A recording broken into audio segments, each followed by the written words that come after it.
তো যাই হোক স্যার ওই আবৃত্তি কর্মশালাটা আমি করেছিলাম। সে কর্মশালায় মোটামুটি সকলেই পাশ করেছেন, শুধুমাত্র আমি ফেল করেছি। আপনি সবাই পাস?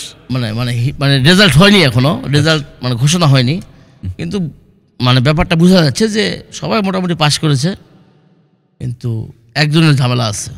তো পরে হওয়ার সময় তারপর দেখি যে স্যার স্যার ডাকতেছে আমাকে, ডেকে সবার রেজাল্ট স্যারের উপস্থিতিতে সবাইকে সনদ দেওয়া হচ্ছে। আমি আশায় আছি, আমার তো সনদ ছেড়ে একটা রসগোল্লা তো আছে আমার জন্য অপেক্ষা। আপনি প্রস্তুত আছেন যে আপনি পাবেন না নাকি? মানে আমি শিওর ছিলাম যে আমি পাবো না, আমি ফেলই হব। কিন্তু স্যার পরে বলছে, বাবা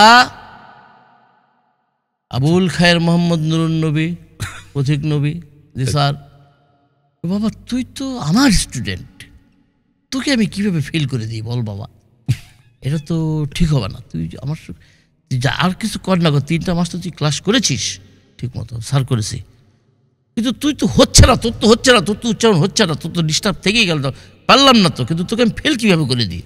আচ্ছা, তোকে তো পারলাম না ঠিক করতে। স্যার কী করবেন তার? যা তোকে 3rd ক্লাস দিয়ে দিই, ফেল না দিই। 3rd class? আমি ডিগ্রিতেও 3rd ক্লাস, উচ্চারণেও 3rd ক্লাস, মাস্টার্সে ফেল। এই হলো আমার খেল। এই হচ্ছে আপনার খেল।